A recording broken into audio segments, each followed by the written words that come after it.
buenos días a todos y a todas. Me presento, soy Lola Martín Villalba. Je suis Lola Martín Villalba, je suis la responsable de l'unité de genre de l'Agence espagnole de coopération internationale pour le développement. Je voulais répéter ce que la directrice de l'AICID a déjà dit à l'inauguration de ces sessions internationales. Nous remercions UNAF parce que nous sommes vraiment ravis qu'aujourd'hui, le jour de la tolérance zéro à la MGF, on peut le partager avec vous tous et vous toutes aussi. Et je suis très contente du fait qu'on peut parler sur ces thèmes, parce que c'est vrai, nous avons perçu dans les dernières années que c'est précisément un des objectifs des Nations Unies, justement de finir avec la MGF, parce qu'ils ont vu la possibilité de finir avec tout cela.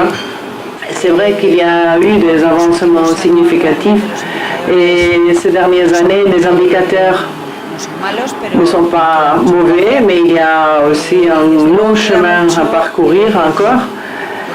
Il nous reste un long chemin et il nous reste aussi beaucoup de travail à faire. Et unir tous les efforts et travailler dans des différentes dimensions avec des différentes stratégies et à des niveaux différents. Et ça, c'est justement le thème que nous voulions, dont nous voulions débattre ici. Je voudrais présenter les trois collègues qui sont assises avec moi, et c'est très important l'intégration de cette table parce que ce sont trois perspectives différentes du point de vue du développement. Ana Rosa Alcalde, par exemple, qui est la directrice de l'ONG Alliance pour la Solidarité, Alliance pour la Solidarité. Et Izaskun Ferrandicoechea aussi nous accompagne. Elle va donner le regard du point de vue de la sexualité, l'agenda des droits sexuels et reproductifs, qui pour moi, à mon avis, c'est l'agenda clé qui mesure les droits humains. Et Annalisa, finalement, Annalisa Daguano nous va donner une perspective très très intéressante sur le processus d'attention et de supération à ce type de groupe psychologique des victimes de la mutilation génitale féminine et comment gérer la psychologie dans un processus post-traumatique. Et du point de vue de la SID, je veux répéter ce que la directrice a mentionné. Dans la lutte contre la mutilation génitale féminine, dans le contexte de tout le processus de lutte contre la violence de genre, ça c'est une priorité depuis les dernières années. La feuille de route, le cadre juridique est très très clair. Les appels de la OMS, du Fonds de la population de l'UNICEF, ils sont très clairs. Nous sommes tous totalement impliqués et nous soutenons l'idée que la mutilation génitale féminine doit être mise avec un caractère prioritaire sur l'agenda. Et nous sommes en train de travailler de façon unilatérale avec le gouvernement de Mali et de Sénégal. Et nous travaillons de façon multilatérale parmi les années 2013 et 2018. Nous avons travaillé dans une des initiatives que pour son caractère global a plus d'importance, le programme conjoint avec le Fonds des Nations Unies contre la mutilation génitale féminine, et il a identifié les problèmes. Elle a identifié aussi les directrices à suivre au plan, dans le plan national, international et même local aussi. Il a identifié des mouvements comme le leader islamique, avec des campagnes comme Not in My Name, par exemple. Et on a travaillé aussi avec les ONG espagnoles spécialisées grâce à nos appels pour travailler de façon conjointe. Je ne veux pas voler plus de temps. Je voudrais que nous commencions par n'importe qui, mais de mon point de vue, ce serait très important que nous vous identifions quelles sont les bonnes pratiques dans le thème de la MGF. Nous pouvons donner 20 minutes à chaque personne qui parle et après on va ouvrir un tour de questions d'une demi-heure. Ana Rosa, par exemple, va prendre la parole la première. Bonjour, merci beaucoup à UNAF, à l'agence pour leur invitation.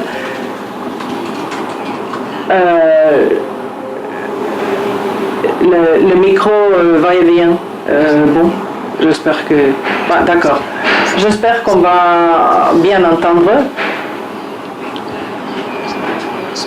Ce qu'on on a demandé, moi, c'est de refléter d'une façon un peu plus ample ce contexte avec une référence à des politiques migratoires. Pour moi, pour commencer à parler du contexte dans lequel nous devons affronter la lutte contre la MGF, je pense qu'il y a une série de considérations dans lesquelles nous devons partir. La première considération, c'est qu'il n'y a pas eu une lutte facile depuis le moment où on a la première dénonciation, la définition de la MGF, les années 70. Jusqu'à ce qu'on a eu une reconnaissance par la OMS où elle est incluse pour l'élimination, dans une convention pour l'élimination, l'année 1993. Il y a quelques 15 ou 20 ans d'espace de temps. Et en tant qu'élément dans l'agenda international de développement, il y a eu ce temps de décalage, on peut dire. Et si on ajoute à ceci que les avancements sont lents, ils ne sont pas mauvais, bien sûr, mais ils sont très lents. Il y a ici une graphique d'estimation de l'UNICEF qui nous indique que depuis l'année 1985 jusqu'à maintenant, il y a eu une réduction dans le nombre de femmes qui subissent la MGF. Mais vous voyez que ce n'est pas une réduction exponentielle. Dans une période longue de temps, on a achevé une réduction, mais ce n'est pas suffisant. Ce n'est pas assez. Je crois que ceci nous présente le fait qu'avancer dans cet agenda, ça a été compliqué. Il y a aussi des réflexions du côté de quelques agences comme l'UNICEF, par exemple, que dans aucun cas on peut penser que vis-à-vis cette réduction, on a gagné la lutte contre la MGF. Non, parce qu'on peut voir que dans quelques parties du monde, on pourrait avoir une croissance, un accroît. Donc, c'est pas clair du tout, pas du tout qu'on a gagné cette lutte. Mais une autre considération aussi, pour refléter sur ce thème, que nous ne pouvons pas penser que si on continue à faire les mêmes efforts, on va accomplir l'objectif, le but d'éradiquer la MGF dans l'année 2020. Je crois que si à ces considérations nous ajoutons le risque qui sont liés à l'actuel contexte politique et d'autres risques qui sont liés à notre modèle de coopération, nous voyons que le panorama devient plus compliqué.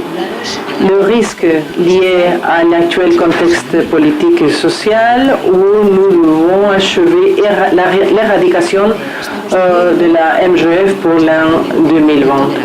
Nous vivions une augmentation de la polarisation sociale et politique qui rompt le consensus qu'on a achevé. Ça a été très difficile d'achever, d'avoir ce consensus. On a reconnu que la MGF constitue une sorte de violation, mais il y a quelques consensus qui se mettent encore, qui sont jugés encore dans plusieurs pays. Et c'est pour cela qu'on a questionné la MGF comme pratique, en tant que pratique radicale. Deuxièmement, le contexte qu'on vit maintenant de nationalisme et de fondamentalisme avec des visions d'identité et de revendications des traditions, ça ne va pas aider l'éradication de la MGF. C'est-à-dire, on est en train de revenir sur des identités pures liées à la tradition. Et ça n'aide pas du tout à l'éradication de ces pratiques qui peut être défendues comme une question de pureté, de nettoyage, de différenciation d'une nationalité, d'une identité. Il y a aussi la perte de légitimation où on voit dans les agendas, que l'on voit dans les agendas internationalistes, il y a dans beaucoup d'endroits un questionnement, une perte de légitimité et de reconnaissance internationale et une perte de crédibilité aussi. Par exemple, l'Union européenne ils ne sont plus reconnus comme des acteurs légitimes pour promouvoir des changements internationaux. Et le dernier point, c'est la priorité que certains politiques ont en train de prendre à l'agenda international. Quelques politiques qui sont approchées d'une façon très régressive.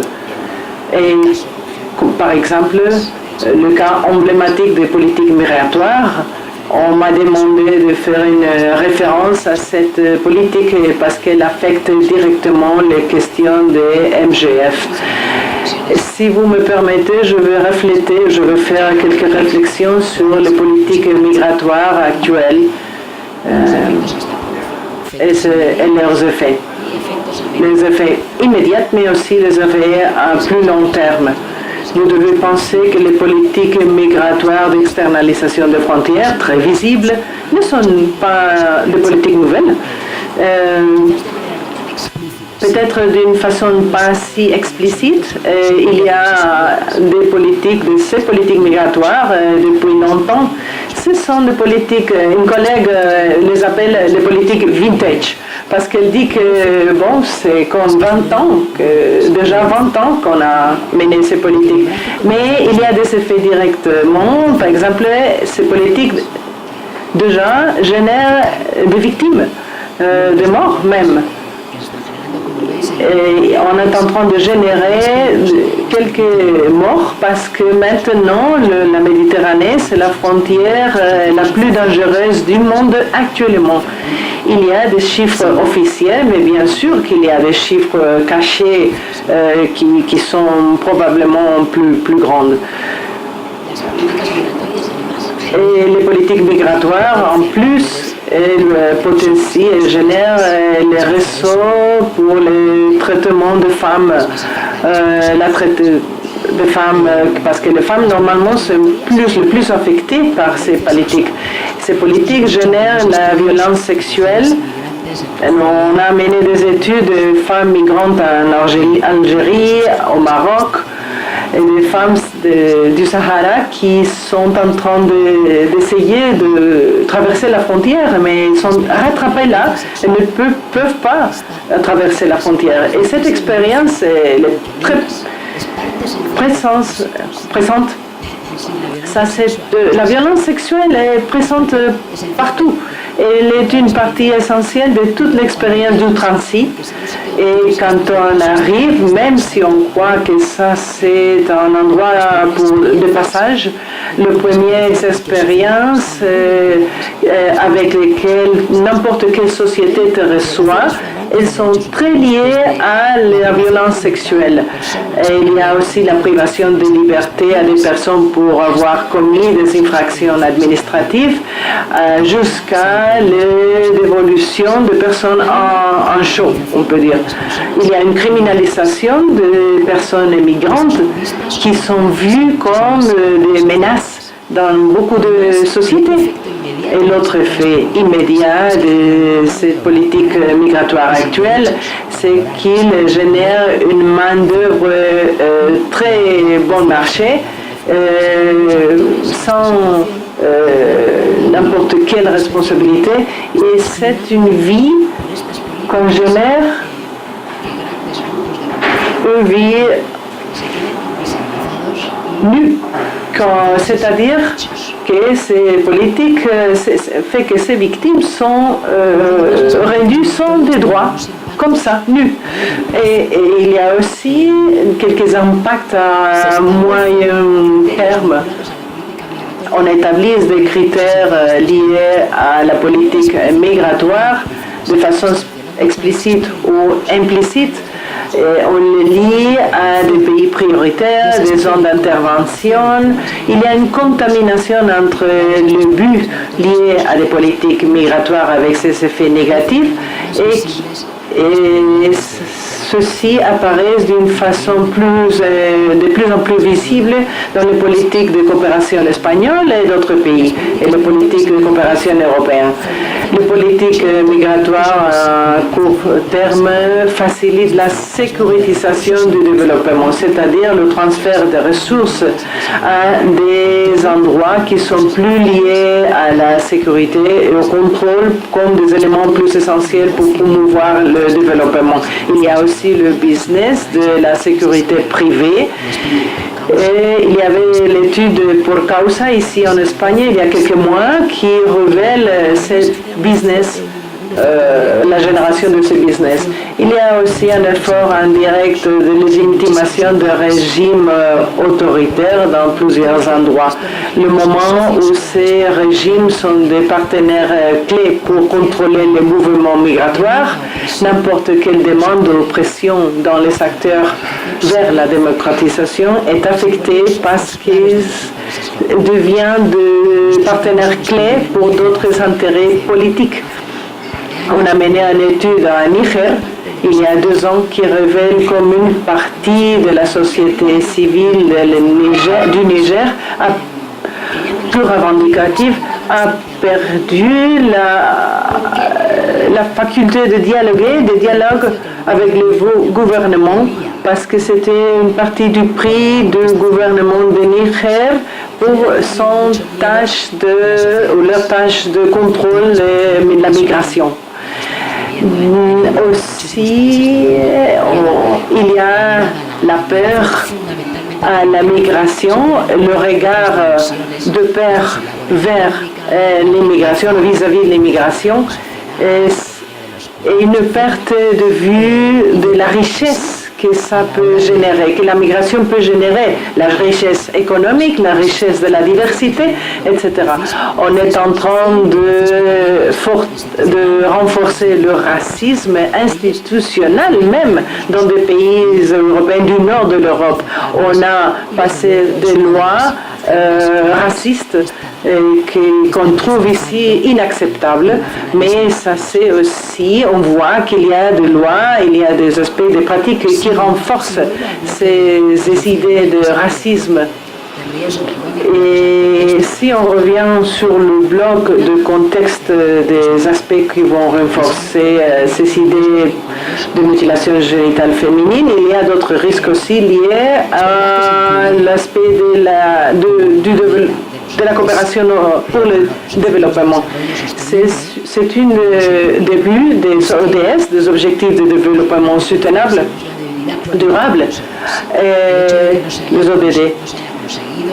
Mais on n'a pas s'achevé d'avoir un niveau plus grand d'exigibilité, c'est-à-dire qu'on pourrait les exiger, mais le fait que le contexte politique a changé radicalement vis-à-vis le moment où on a négocié le ODD, les objectifs de développement durable, le contexte a changé. Et pour moi, le manque d'exigibilité, le lien, la vinculation avec les politiques actuelles et aussi le contexte actuel, et cette stratégie qui est très fragile, c'est vrai qu'on a avancé, mais peut-être il nous manque une vision plus stratégique, plus intégrale pour achever des résultats à l'éradication de la MGF, tenant compte le contexte existant, mais aussi l'existence d'une série d'acteurs sociaux qui sont en train de travailler sur tous ces thèmes, mais qui font une approche avec ces changements de relations de pouvoir et les changements d'endroit aussi où on discute, on parle de la MGF. Quelles sont les opportunités dans ce contexte? Une opportunité très importante pour notre soutien, c'est qu'il y a un appui, un soutien, un degré de soutien pour l'éradication de la MGF dans la société civile. Ici, on voit le pourcentage de femmes et d'hommes aussi, de colonnes différentes, dans divers pays où il y a une mutilation génitale féminine manifeste, vraiment présente, mais qui sont contre cette pratique.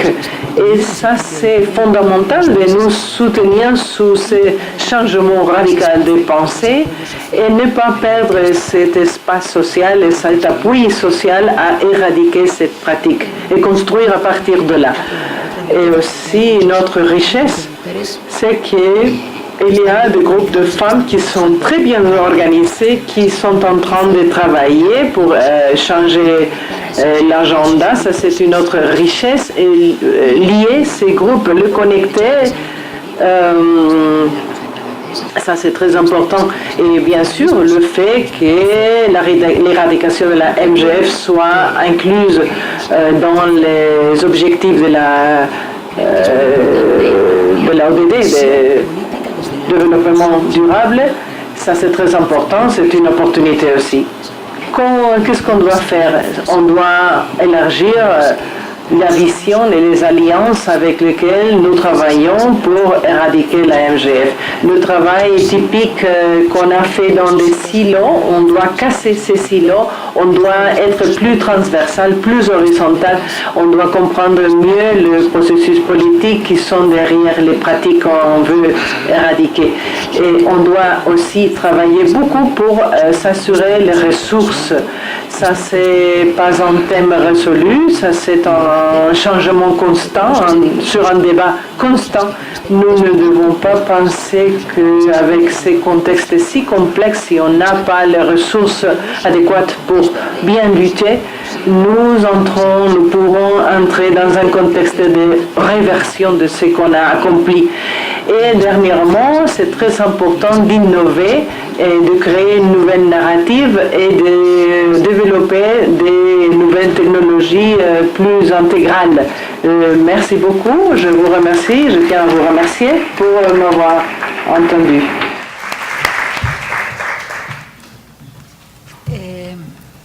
Sí, muchas gracias, Ana Rosa. Yo creo que has dado Merci, Ana Rosa.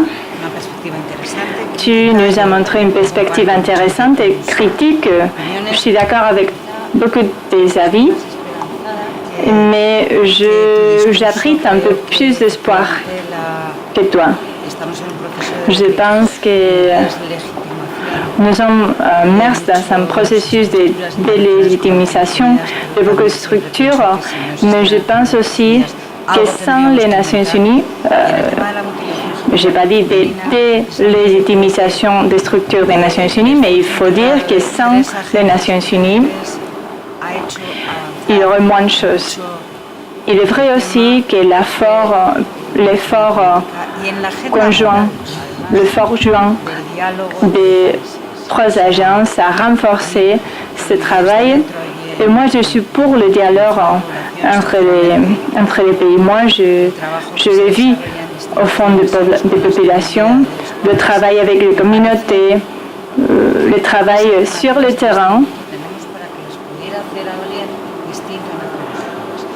est mené par les Nations Unies de façon très bonne et il n'y aurait pas d'alternative sans l'intervention des Nations Unies. Mais après, il y a l'utilisation des ressources qui reste à faire. Ça, je te l'avoue, ça, je suis d'accord avec toi.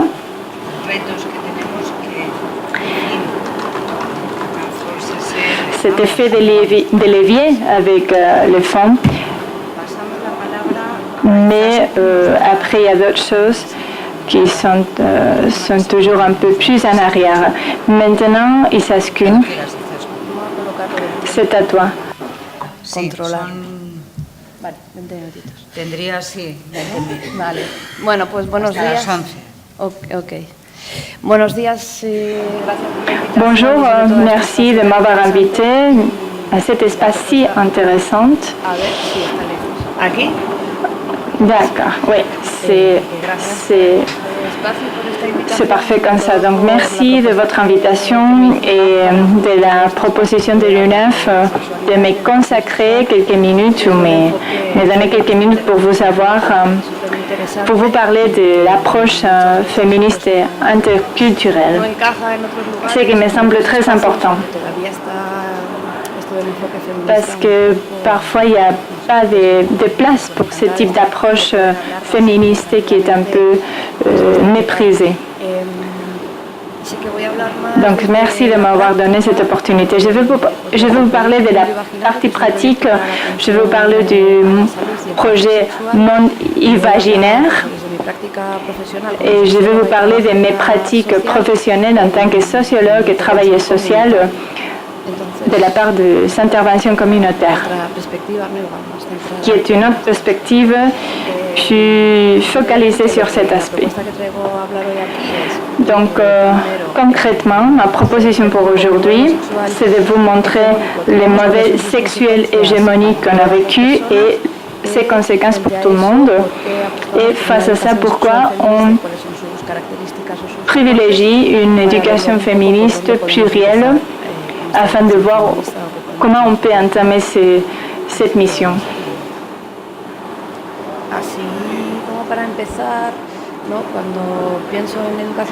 Quand je pense à une éducation sexuelle féministe, je commence toujours avec une question. Qu'est-ce que c'est que ça pour vous? Qu'est-ce que c'est que la sexualité pour vous? Est-ce que vous vous êtes jamais posé la question? Qu'est-ce qui vous traverse l'esprit quand vous pensez à ça? Qu'est-ce que vous en pensez? Même si on peut pas, même si vous ne pouvez pas répondre maintenant, c'est toujours intéressant de se poser la question. L'importance de la sexualité chez nous, l'importance de la sexualité ou de l'intimité chez nous et quel type d'éducation sexuelle on a vécu, on a reçu. Parce que parfois on reçoit une éducation sexuelle. On s'est dit, j'ai pas eu d'éducation sexuelle, il n'y avait pas d'éducation sexuelle à l'école, ou mes parents m'ont donné préservatif, c'est tout, ou c'est ma sœur aînée qui me l'a dit, ce sont mes cousins. C'est ça, d'habitude, le type d'éducation sexuelle qu'on a vécu.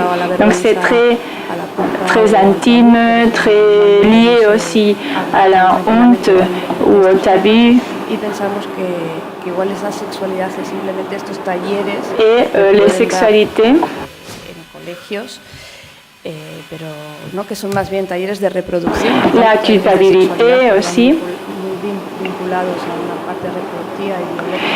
Il y a des ateliers aux écoles, mais normalement sont focalisés sur la partie biologique de la sexualité et pas sur la partie sociale ou intime.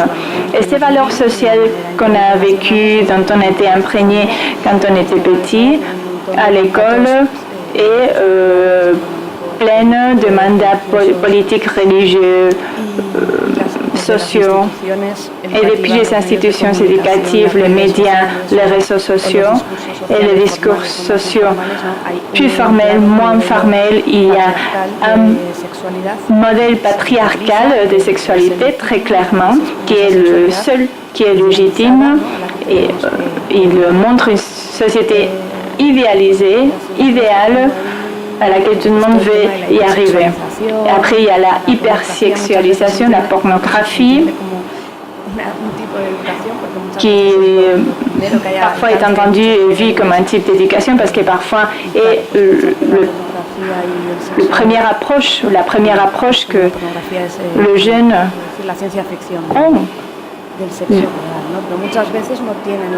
avec la sexualité. Et c'est une idéalisation de la sexualité pour eux. Et ils ont recours à la pornographie parfois parce qu'ils ne sont pas un autre type d'éducation. Donc, je lance beaucoup de conseils, beaucoup d'idées. Je ne vais pas m'arrêter. Mais justement, je veux dire que ces modèles hégémoniques, bien sûr androcentristes, basés sur le désir du mal envers la femme. Donc c'est toujours l'homme qui est au centre, l'homme qui est responsable de donner le plaisir à la femme. C'est aussi coïtocentrique parce que le coït est la seule pratique sexuelle légitime et c'est le sommet du plaisir, pour ainsi dire. Et si la femme ne trouve pas le plaisir dans les coïts, c'est parce qu'elle est bizarre ou parce qu'il y a un problème. Donc cette pratique aussi nous laisse beaucoup de pratiques de côté et ces pratiques qui sont au début, ces pratiques préliminaires, pour ainsi dire, ne servent à rien. Et ce modèle est aussi cis-hétéronormatif parce qu'il y a des règles sociales qui exercent une pression pour ce type de rapport entre les hommes et les femmes. Et de façon naturelle, cela implique aussi qu'on ne voit que deux sexes, qu'on ne conçoit que deux sexes, hommes et femmes, ce qui aussi implique qu'on laisse de côté d'autres collectivités comme les collectivités LGBT et d'autres types de sexualité et de genre et de sexe. Donc il y a beaucoup de concepts phallocentriques. Pourquoi? Parce que le phallum est le centre de la sexualité aussi, depuis le symbolique, le symbole du pouvoir du mâle sur les femmes. Le désir phallocentrique, parce que ça se focalise sur le phallus. Et aussi le désir sexuel masculin est quelque chose que l'on apprécie, c'est une raison de fierté pour les mâles, c'est quelque chose qui crée sa masculinité. Et par contre, les femmes n'ont pas la possibilité d'exprimer leur désir et donc à se soumettre au désir du mâle. Et le désir des femmes se sépare de notre corps. Et le fait que les hommes aient cette liberté d'expression et la considération que leur désir est décent qu'on ne peut pas arrêter. Justifie aussi parfois de façon sociale l'adultère, qu'il soit adultère ou infidèle ou qu'il trompe, parce que et aussi les violences contre les femmes, les violences. Et aussi ces modèles privélégient la quantité et pas la qualité. Si tu as le plus de rencontres, des rapports sexuels que tu as, le plus important tu deviennes pour le reste des mâles, peu importe la qualité. Donc voici ma description des caractéristiques du modèle sexuel, ce qui entraîne de nombreuses inégalités, parce que bien sûr on apprend nos stéréotypes, nos rôles complètement différenciés des rôle des hommes, et cela crée un mandat de sexualité, un mandat de genre très caractéristique. Les conséquences imprègnent pas seulement la sexualité ample, mais aussi d'autres aspects, parce que les hommes et les femmes ne sont pas un pied d'égalité dans les autres relations, la santé, le bien-être. Quelques mandats plus spécifiques, afin de vous donner quelque chose de plus spécifique. Par rapport aux femmes, le plaisir, la sexualité est liée à la fonction de la reproduction, et les femmes n'ont pas la liberté de s'exprimer ouvertement avec qui on veut avoir un rapport sexuel. Combien de fois l'homme, par contre, là, nous sommes plus passives et nous avons des limitations pour jouir de la sexualité dans notre corps. La reproduction et la maternité sont liées. On attend de nous qu'on soit complaisante. Et il y a aussi un rapport avec le péché. Il y a toujours la mention du péché et le rôle esthétique, parce qu'il faut avoir un corps normalisé pour jouir de la sexualité, les génitaux aussi qui sont plus moches, qui sont plus sales. Et c'est l'entraîne des difficultés pour s'accepter en tant que femme. Il y a toujours un modèle de beauté physique avec lequel on se compare. Après, il y a des mandats relatifs au contrôle du corps et de la sexualité des femmes, par exemple la virginité, l'honneur, la pureté.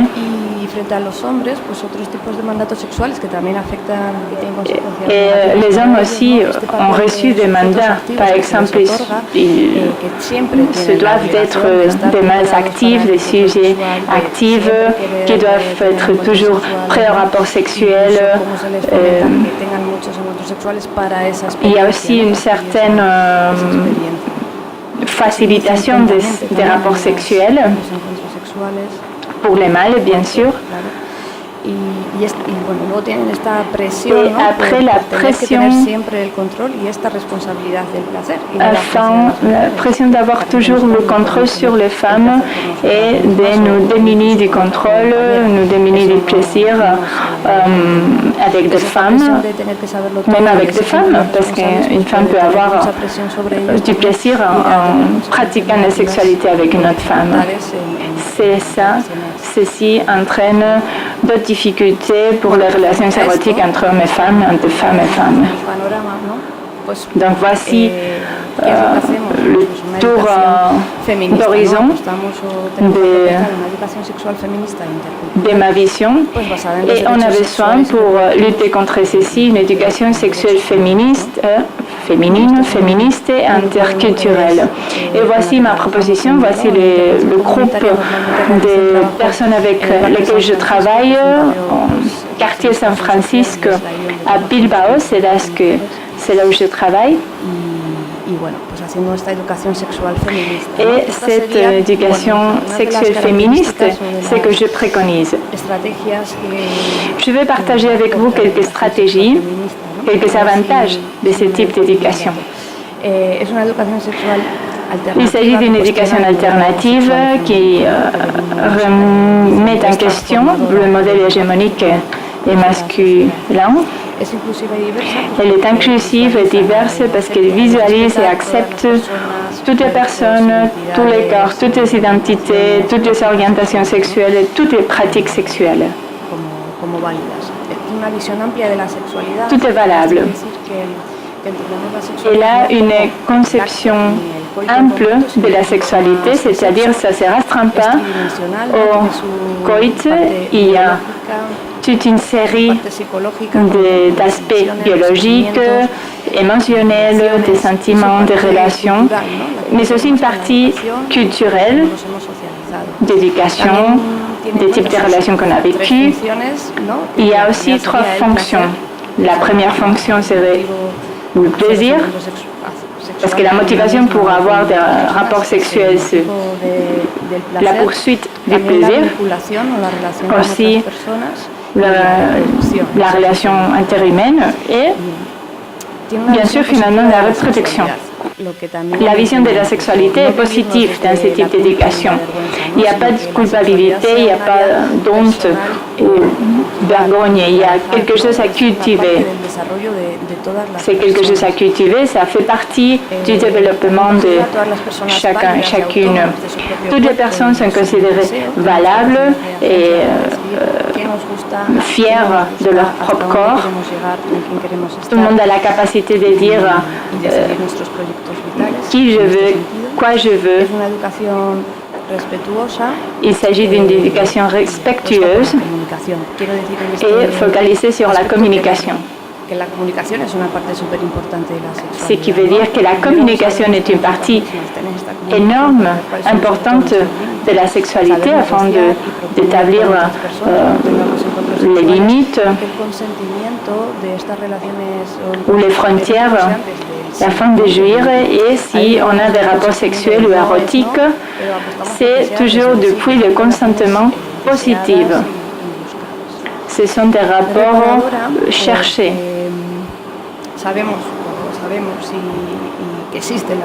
Nous savons qu'il y a des violences sexuelles, des violences de genre, et nous travaillons sur la prévention de ce type de violences.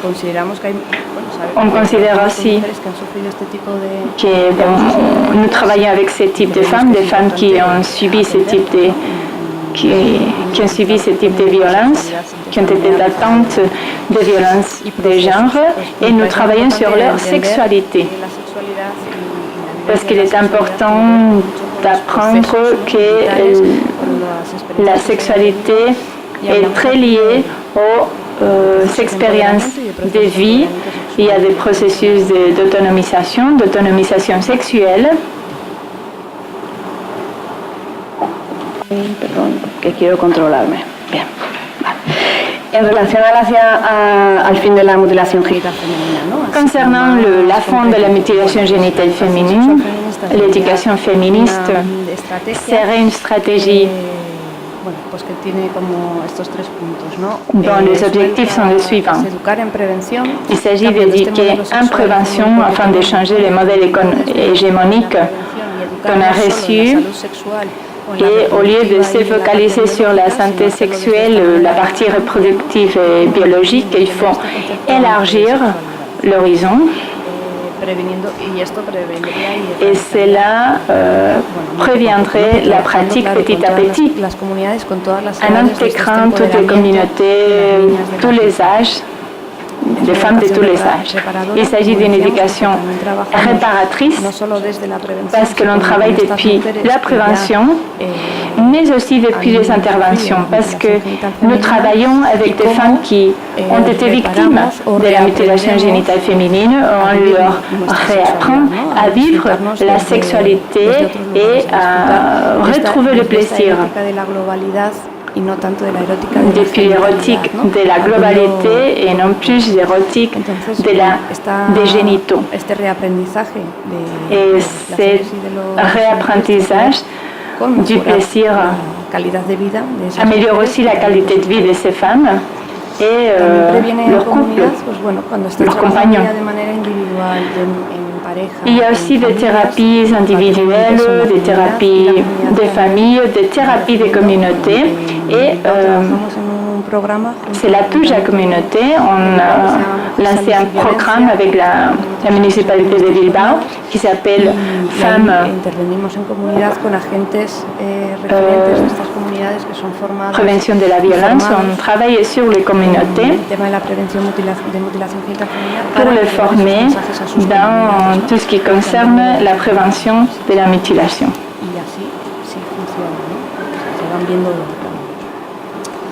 Et on voit des changements, on voit des améliorations.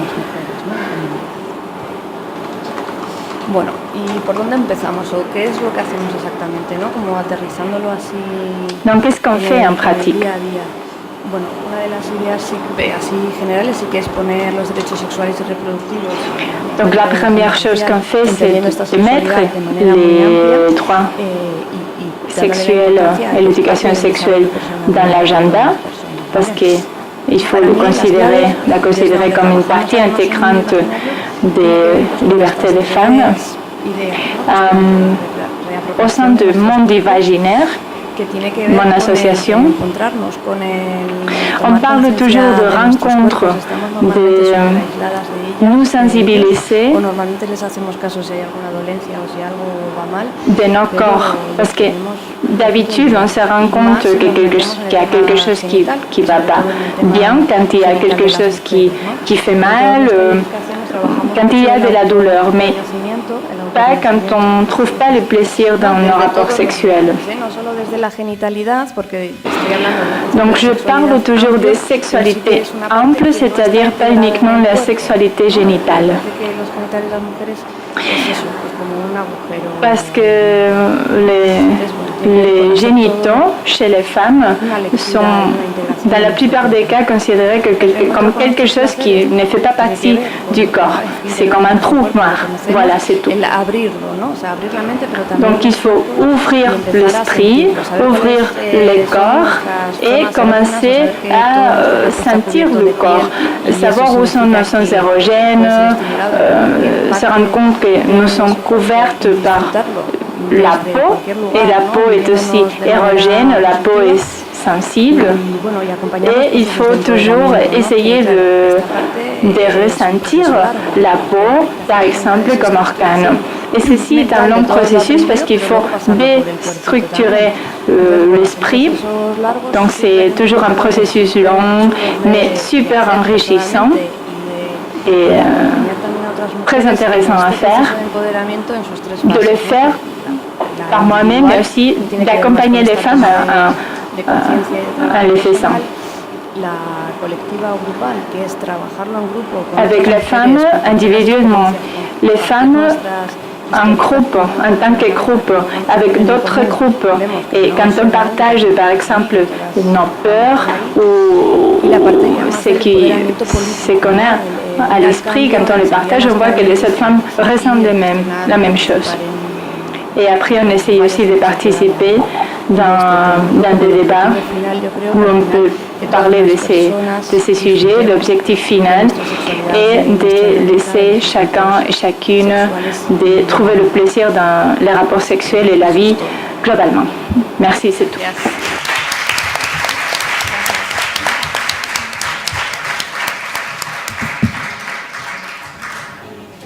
Muchas gracias, Izaskun. Izaskun, moi je pense que la mutilation génitale féminine, bien sûr, sera à l'honneur dans le type de cours que vous organisez.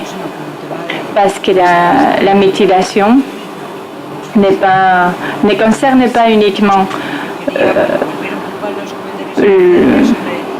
la violation des droits, mais aussi c'est une question de santé publique. Les droits reproductifs, les droits sexuels sont aussi une forme pour mesurer, une méthode pour mesurer le progrès des sociétés. Cette société se transforme, s'accélère et il y aura des mondes à deux vitesses. Il y a un monde en développement qui est toujours qui essaye toujours de réussir à atteindre les objectifs de la conférence du Caïro.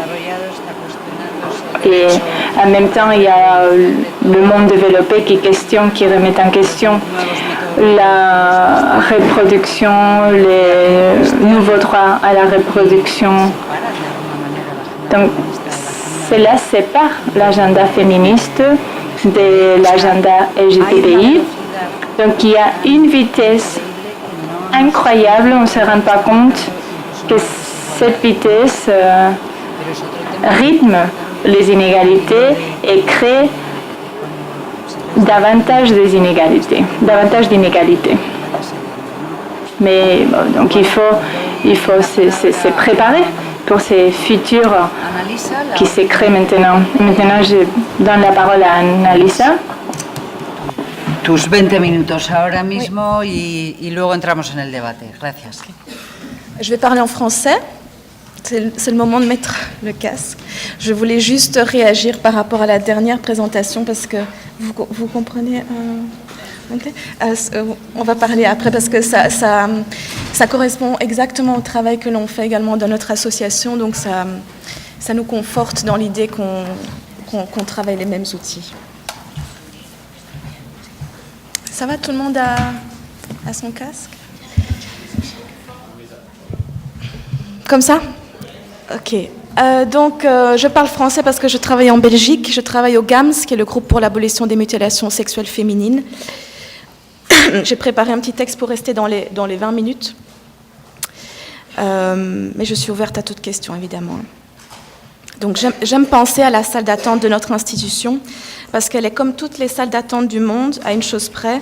On y retrouve aussi des gens couchés qui se reposent et qui dorment, qui attendent un entretien social, un entretien psychologique, un atelier communautaire. Les femmes disent qu'elles sont fatiguées, en fait. Elles sont fatiguées de leur vie. Et j'imagine qu'elles se sentent assez à l'aise dans notre salle d'attente que pour baisser leur garde un petit moment et dormir. Si nous avons la chance, si nous réussissons à installer un climat de confiance avec ces femmes, elles s'installent chez nous. Elles installent leurs valises. Non pas leurs valises qui sont remplies de vêtements, mais leurs valises psychiques, celles avec lesquelles elles sont nées et dans lesquelles elles ont emmagasiné des événements. Pour certaines, la valise pèse lourd dès la naissance. Elles sont nées soit d'un père et d'une mère mariés, ou elles sont nées hors mariage. Elles sont issues d'un mariage forcé, donc d'un viol, ou bien elles sont nées dans un foyer polygame et parfois au cœur de violences intrafamiliales. Elles sont simplement nées filles. Elles entassent dans cette valise des souvenirs, des épreuves, des deuils, des traumatismes, comme par exemple la mort d'un parent protecteur qui s'opposait à l'excision de ses enfants, la trahison ressentie lors de l'excision alors que l'excision a été faite par les vieilles du village qui participent à l'éducation et qui sont des repères affectifs pour l'enfant, ou bien le contrôle du corps à travers la virginité, ou bien est-ce que l'excision a bien été faite? Est-ce qu'il ne faudrait pas la refaire une seconde fois? Ou la mort d'une fille au cours d'une excision, ou encore les violences sexuelles subies au cours d'un mariage forcé. La valise contient les souvenirs du passé, les souvenirs de la route, on en a déjà parlé, et les traces de l'errance et de l'asile. Alors bien entendu, je pourrais vous parler des conséquences possibles de l'excision sur la santé mentale à court et à long terme. Je pourrais vous parler de l'état de stress aigu que provoque l'excision au moment même de l'acte, où tous les ingrédients sont malheureusement réunis pour qu'il puisse se développer à plus long terme un syndrome de stress post-traumatique. Je parle d'un sentiment d'effroi, plus fort que la peur. Je parle de la sidération, de l'impuissance, de cet effet de surprise, d'une expérience qui est proche de la mort. Et Kadia, qui est la présidente du GAMS et la fondatrice, elle dit « Après l'excision, tu es comme un cadavre ambulant ». Ça, c'est son expérience à elle, en tout cas. Alors, on peut également parler du mécanisme de dissociation psychique dont je vais vous parler tout à l'heure à travers l'histoire de Michel. Je pourrais vous parler également de l'impact de l'excision que cela peut avoir sur la représentation de soi, de sa féminité, de l'estime de soi, de la confiance qu'on a en soi, mais aussi qu'on peut développer dans les autres. Mais je préfère vous parler avec les mots que les femmes amènent en entretien. Elles disent « Je n'arrive pas à dormir la nuit, je suis fatiguée, je n'arrive plus à avancer ». Elles disent « Je dors peu, je fais des cauchemars, je vois des gens qui me poursuivent et qui me tuent ». Elles sont nombreuses à faire des cauchemars ainsi. Elles disent « La nuit, si je dois aller aux toilettes, je ne vais pas me lever pour traverser le couloir, je vais faire pipi dans un vase parce que j'ai peur du noir et de ce qui pourrait m'arriver dans le couloir si elles habitent dans des centres d'accueil pour demandeurs et demandeuses d'asile. » Actuellement, il y a une femme qui dit « On m'a toujours traitée comme un animal et quand je suis arrivée en Belgique, je n'osais pas les gens. J'avais peur de ce qu'ils pouvaient me faire. Je ne pouvais pas les regarder, je ne pouvais pas leur parler. » Elles disent aussi qu'elles n'arrivent pas à se concentrer en classe pendant les cours. Elles disent qu'elles se perdent alors qu'elles vont à leur rendez-vous, alors qu'elles connaissent le chemin, qu'elles ont déjà été à cet endroit-là. Elles disent « J'oublie mes rendez-vous. Ça énerve les gens, mais je ne le fais pas exprès, j'ai ma tête mélangée. » Elles disent qu'elles ont très souvent mal à la tête. Et pour finir, ce n'est pas une liste exhaustive, mais souvent j'entends « je ne suis pas normale, j'ai peur de devenir folle ». On va parler de la folie tout à l'heure, de cette notion-là. Donc à travers tous ces mots, ce que nous constatons, c'est que les femmes, elles perçoivent des changements dans leur comportement. Elles ne se reconnaissent plus, elles s'inquiètent et elles se vivent comme étrangères à elles-mêmes. Alors elles cherchent des solutions et si elles ont la chance de connaître quelqu'un ou d'avoir un travailleur ou une travailleuse sociale à proximité, elles peuvent se confier si elles ont appris qu'on pouvait se confier à quelqu'un, si elles ont appris qu'on peut parler de ses sentiments, de ce qui normalement est caché. Et d'autres vont mettre tout ça dans la valise, cette valise qui risque d'exploser. Donc au-delà de ces mots, de ces plaintes, il y a la demande d'un soutien. Donc il s'agit, à mon sens, pour les travailleurs et les travailleuses de première ligne, d'écouter ces plaintes et de pouvoir détecter les signaux d'alerte qui sont exprimés à travers ces symptômes comportementaux, émotionnels, cognitifs et physiques. Il arrive que des femmes fassent elles-mêmes la démarche pour venir me voir, mais pour cela, il faut qu'elles sachent ce que c'est qu'un psychologue, que ça existe. Il faut qu'elles savent à quoi ça sert, comment ça fonctionne, et savoir où le trouver, où la trouver. Mais donc la plupart des dames, en tout cas, qui viennent dans notre association, n'ont malheureusement pas reçu cette information. Donc après la première phase d'écoute du travailleur ou de la travailleuse de première ligne, il y a cette deuxième étape qui est d'informer les femmes sur, tu sais, il y a moyen que tu ailles voir un psychologue et expliquer à quoi ça sert un psychologue. Parce que quand on donne l'information, on donne du pouvoir, on rend les gens autonomes. Et pourquoi pas, dans un troisième lieu, en fonction des possibilités, de pouvoir accompagner la dame, simplement en téléphonant ensemble à un service de santé mentale, ou bien aller sur place carrément. Ça arrive qu'il y a des assistantes sociales qui accompagnent la dame lors de son premier entretien. Oui, mais vous me direz que les psychologues, c'est pour les fous, c'est pour les folles. Alors moi, qu'est-ce que je dis quand j'entends ça? Parce qu'on entend ça tous les jours. Moi, je leur dis, lorsque les gens vivent des événements qui choquent le corps, qui choquent la tête, c'est normal de ressentir ce que tu ressens. Tu n'es pas folle. Je connais d'autres femmes qui vivent ce que tu ressens et tu n'es pas seule. Je leur dis également, c'est comme si tu étais blessée à la cheville, alors que tu avances sur ta route et le psychologue ou la psychologue, c'est quelqu'un qui va être comme ton bâton sur la route. Il va te permettre de marcher à un moment. Et quand tu n'en auras plus besoin, tu vas déposer le bâton sur le bord de la route et tu vas continuer ton chemin toute seule. Et parfois, peut-être que dans d'autres moments dans ta vie, tu vas avoir besoin de reprendre le bâton et ça arrive. Ça fait 10 ans que maintenant je travaille au GAMS et ça arrive que des femmes que j'ai vues il y a très longtemps reviennent parce qu'elles se sont senties justement accueillies. Je leur dis également, la thérapeute, c'est quelqu'un chez qui tu peux aller pour déposer ta valise si tu veux, l'ouvrir et regarder dedans en compagnie. Donc, qu'est-ce que je fais ?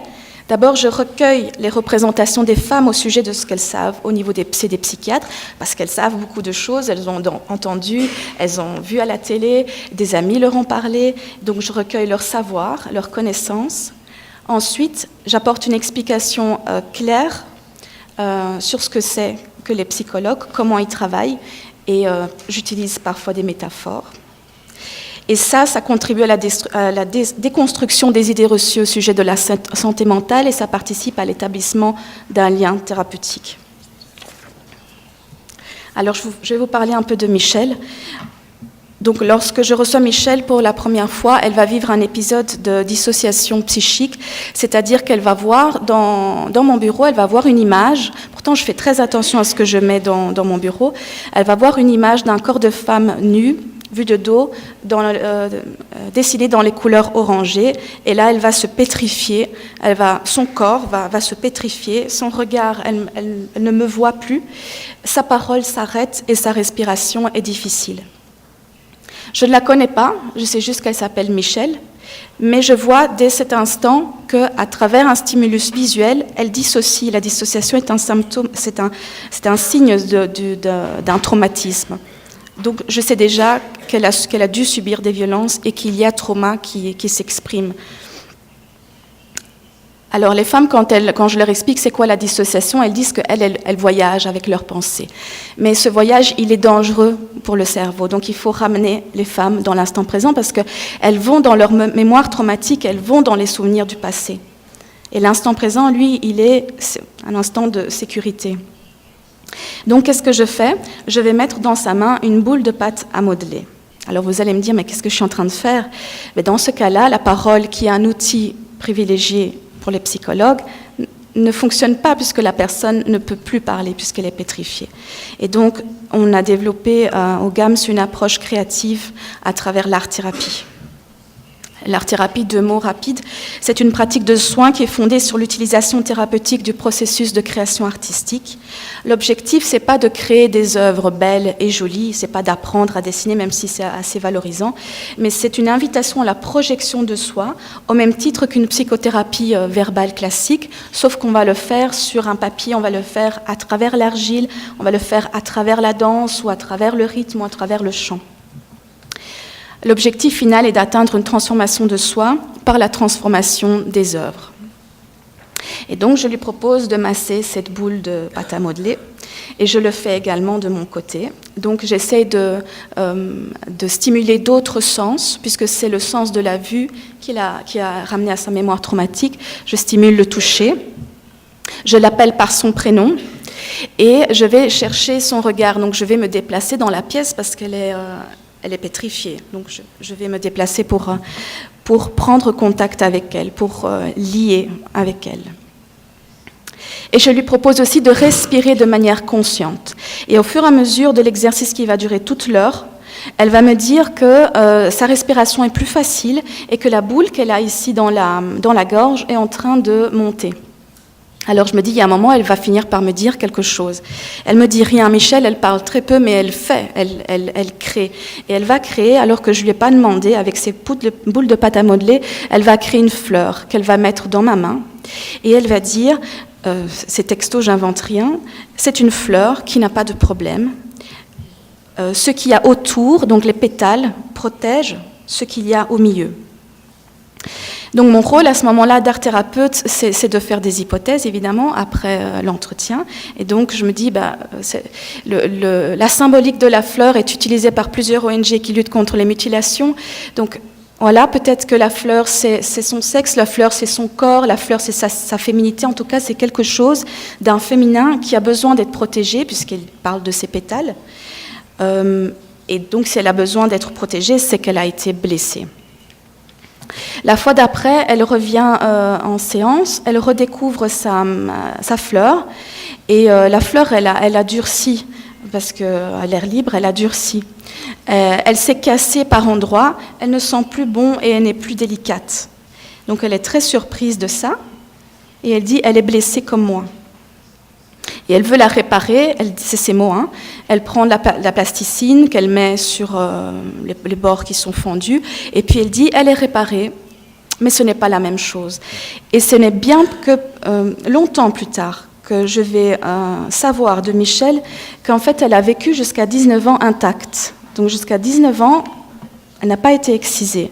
Elle est burkinabé, d'origine, elle a vécu en Côte d'Ivoire avec papa, maman et sa petite sœur. Et donc, ils ont vécu loin du reste de la communauté, loin du reste de la famille, et les parents étaient contre l'excision. Mais comme dans bien nombreux cas, quand le père décède, la protection s'évanouit. La famille est rappelée au Burkina Faso, la maman est obligée de se marier avec le frère de son défunt époux, et les filles sont excisées, et après la mort de la maman, elle sera donnée en mariage également, Michel. Donc pour encore plus de protection, Michel, elle va construire toujours en pâte à modeler un petit socle, comme une petite calebasse comme ça, qu'elle va dire c'est une chaise dans laquelle elle va mettre la fleur. Alors elle me parle de chaise alors que lors du premier rendez-vous, elle était assise sur sa chaise mais elle s'était envolée dans sa mémoire traumatique. Donc peut-être qu'elle est en train de me dire qu'elle a besoin de s'asseoir, elle a besoin de stabilité, elle a besoin de racines. On a tous et toutes besoin de racines pour se construire, pour grandir. Et après ça, Michel, le suivi est très long. Michel a réalisé... Oui. Normalement, ça tient dans 20 minutes, j'ai répété. Michel a réalisé beaucoup d'œuvres. Et elle va choisir aussi un tissu avec lequel elle va se masser la tête à chaque début d'entretien. J'ai fait 1 année d'entretien avec elle.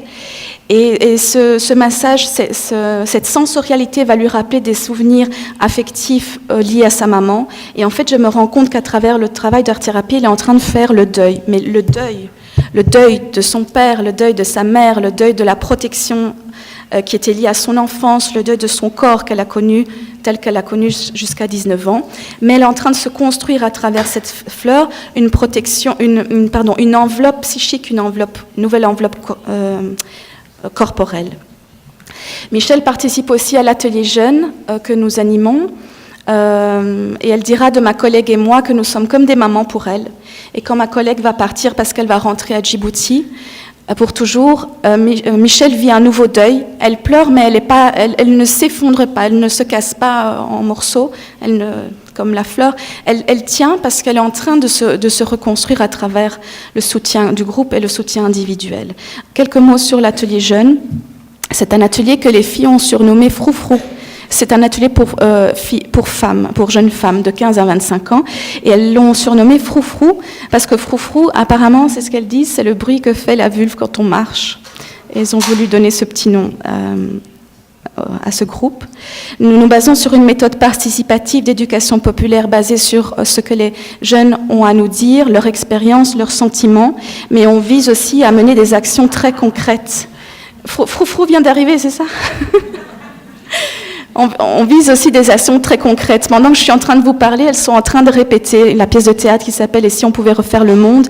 que l'on va jouer à l'occasion de la journée des droits des femmes, qui est le 8 mars, mais on jouera le 9 mars. Donc Froufrou est un lieu d'empowerment, c'est un lieu de débat et de création où chacune peut développer son sens critique soutenu par une analyse de genre, où la discussion sur les sujets tabous est possible sans être stigmatisée, où chacune fait son chemin à son rythme. Et je vais bientôt terminer. Au niveau des challenges, ce qui est difficile, c'est de travailler. La plupart de notre public sont en demande d'asile, en fait, ou se situent hors de la procédure parce que la procédure n'a rien donné. Et c'est très difficile de travailler avec des publics qui n'ont pas encore de chaise, qui n'ont pas encore de stabilité, parce que tout est prioritaire. Tout ce qui est de l'ordre de la survie, l'ordre de la demande d'asile est prioritaire. Donc parfois, leur présence n'est pas régulière. Pas pour toutes, mais pour certaines. En plus, travailler avec des personnes qui ont été déboutées de l'asile, c'est travailler avec des personnes en situation économique, sociale très précaire. Et ces femmes, elles risquent d'être exposées à d'autres violences, en fait, en vivant dans la rue, en vivant au SAMU social. Elles risquent de tomber dans la traite. Et on essaie de faire de la prévention aussi à ce niveau-là. En tant que psychologue, il faut adapter son cadre de travail. Il faut être souple. Il faut pouvoir voir les femmes quand elles peuvent. Il faut pouvoir voir les femmes avec des interprètes aussi. Très important, l'interprète pour faire des ponts entre les cultures, en fait, pas seulement pour la langue. Et donc, pour terminer, parce qu'on m'a demandé, est-ce que en quoi le suivi psychologique est important pour des femmes qui sont concernées par l'excision. Je vais terminer avec l'histoire de Michel. Donc, je vous dis qu'elle a eu un long suivi individuel, social, psy, atelier communautaire, et aujourd'hui, elle ne vient plus à rien parce qu'elle l'a décidé. Un jour, Michel m'a dit « Je vais voir comment je suis capable maintenant de me débrouiller toute seule ». Et aujourd'hui, elle vit avec une amie, elle est autonome financièrement, mais elle n'a pas été reconnue réfugiée. Elle a fait 2 demandes d'asile, les violences pour lesquelles elle est venue ici n'ont pas été reconnues. Elle n'est pas dans la traite, donc comme on travaille aussi dans la prévention. Elle est autonome financièrement et ça lui va, pour l'instant, ça lui va comme ça. Et donc, en faisant cette vignette, je me suis rendu compte que Michel est venue prendre à gauche et à droite dans notre association ce dont elle avait besoin.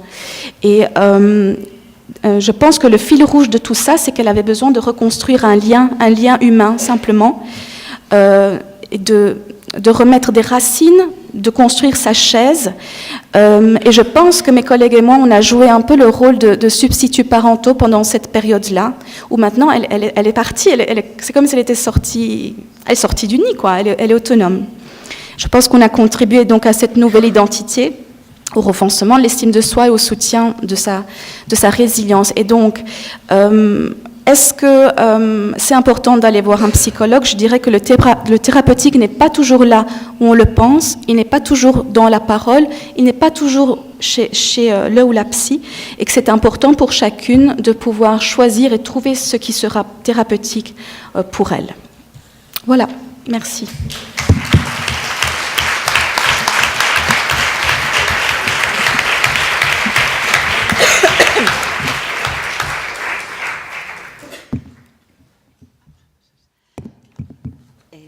Muchas gracias, Annalisa, por esa mirada terapéutica y por haber compartido testimonios concretos. Sin más, como vamos un pelín mal de tiempo ya, vamos a abrir el debate. Tendríamos como en torno a 10... On va avoir 10-12 minutes pour les débats. Est-ce qu'il y a des questions? Il y a des commentaires? C'était très joli votre présentation, hein, je me permets de dire. C'est l'interprète qui parle. Hola, buenos días. Bonjour. Merci beaucoup pour votre présentation. Ils ont été tous très intéressants. Et je voulais poser une question à Izaskun sur ton travail autour du thème sexuel. Comment est-ce que tu travailles? Tu travailles directement avec des femmes qui ont subi la MGF ou en général avec des femmes en général? Oui, tous les deux. Mais c'est vrai que je travaille surtout dans des interventions communautaires et en groupe. La plupart de mon travail est développé dans des groupes. Et il y a des groupes et aussi spécialement avec des femmes migrantes dans des quartiers d'exclusion, par exemple. Il y a quelques caractéristiques communes à ces groupes. Il y a des femmes migrantes de toutes les parties du monde, mais aussi spécialement de l'Afrique. Et là-bas, on travaille la sexualité. Si on mentionne la MGF, oui aussi, parce qu'on le mentionne bien sûr, mais pas spécialement. On ne travaille pas spécialement. Mais je travaille aussi avec des femmes qui ont subi l'excision. Et on ne travaille que, dans ces cas-là, on ne travaille qu'avec elles. Avec des femmes de pays qui viennent de cette région où l'excision est pratiquée. Et aussi, sans une mention spécifique à la mutilation, c'est vrai qu'on travaille avec d'autres groupes de femmes. Il y a aussi la mairie de Bilbao qui mène un programme de santé pour des femmes, pour des gens en général, migrants, mais on travaille surtout avec les femmes coupées, on peut dire, de cette communauté, pour les former en tant qu'agents de santé, pour qu'ils puissent avoir une formation, connaître tout ce thème du côté juridique, psychologique, mais aussi de santé. La formation, on le mène avec une gynécologue, une avocate et avec une psychologue aussi. Et il y a en effet des multiplications dans ces groupes. Elles nous commentent aussi quelles sont les situations qu'ils ont détectées quels problèmes ils ont identifiés, ces professionnels, mais on mène la même formation avec des hommes aussi, mais soit des femmes ou soit d'hommes, séparés bien sûr. Et ces hommes sont des Africains qui appartiennent à cette région d'Afrique où on pratique l'excision. Je pense que ça c'est très important, ce que vous faites. C'est fondamental bien sûr de travailler pour reconstruire la psychologie des personnes qui ont subi une mutilation et c'est très important de travailler, de continuer à travailler avec eux et de leur apprendre comment utiliser cet organe qu'on découvre, parce qu'une chose c'est restaurer l'organe, mais une autre c'est d'apprendre bien d'utiliser. Oui, ça c'est très enrichissant et avoir ces groupes dans des espaces sûrs où on peut travailler tranquillement. C'est très important. Hier, je commentais qu'au début, bien sûr, qu'ils ont un peu d'honte, qui parle la première, non? Qu'est-ce que je dois raconter? Mais après, quand on a un processus, on a quelques temps, ça devient vraiment relaxé et même amusant. On crée beaucoup de liens, on crée beaucoup de réseaux même.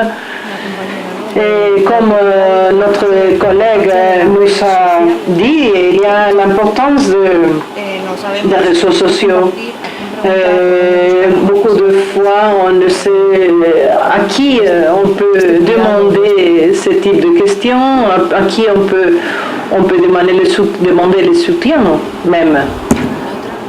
Est-ce qu'il y a plus de questions?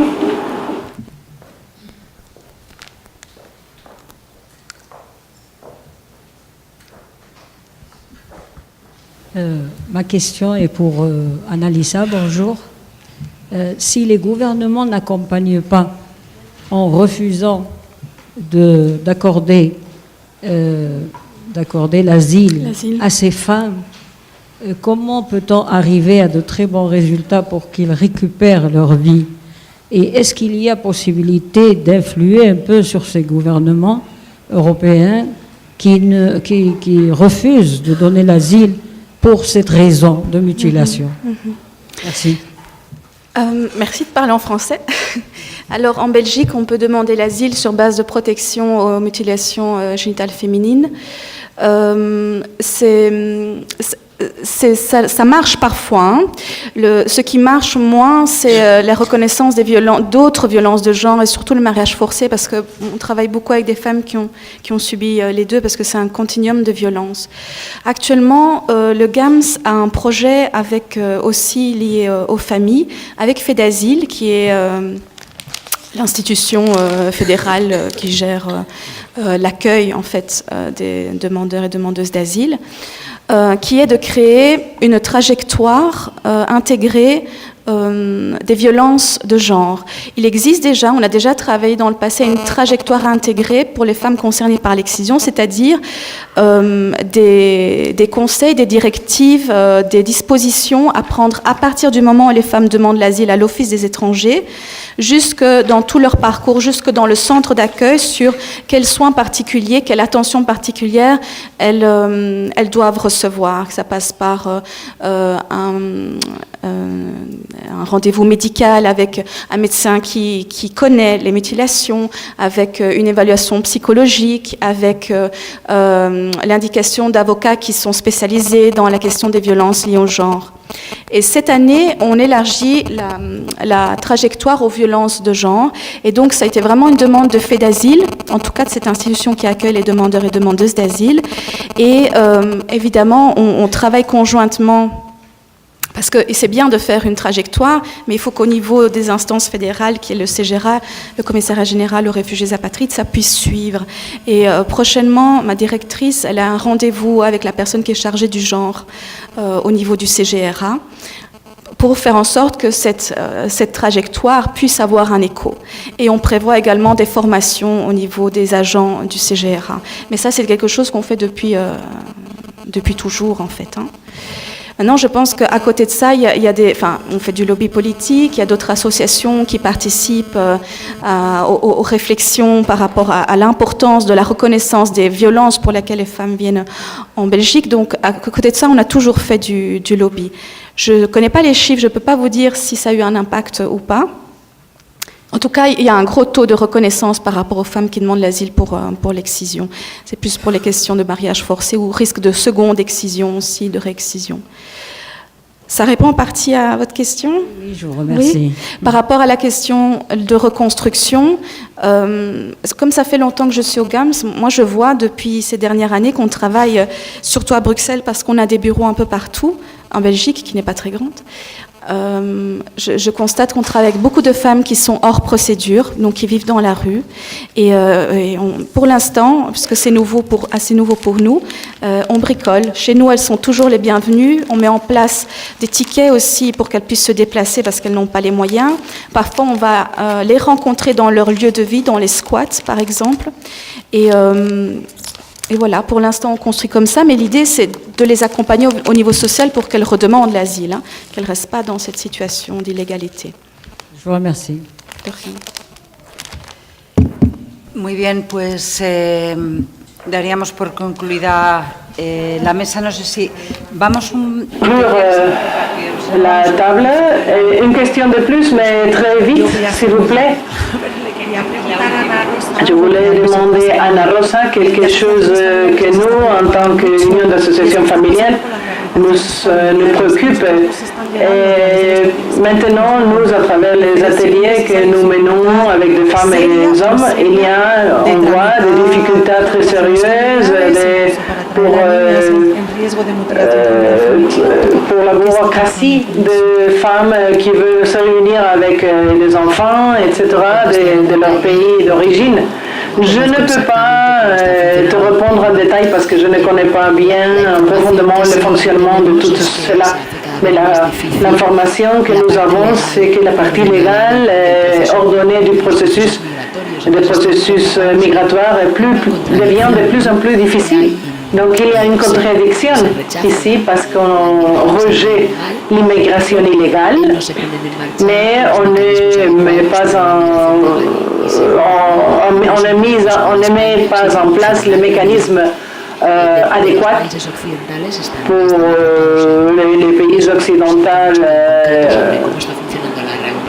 Et si tu me demandes comment est-ce que le regroupement familial fonctionne, sur ça, je ne peux pas parler parce que je ne connais pas en détail. Mais vous avez vu dans la presse le problème qu'on a eu jusqu'à la dernière minute pour le pays qu'on a passé, qu'on a prouvé tous ces types de accords. Mais maintenant, on doit ratifier ces accords au niveau international. Nous sommes, en tant que société, attrapés dans la bureaucratie, je pense. Merci. Merci beaucoup, Annalisa, Ana Rosa et Saskun pour vos présentations. Ça a été vraiment intéressant. Il y a maintenant une pause café. Je suis sûre que vous avez faim. Donc, on va réinitier à midi. Merci.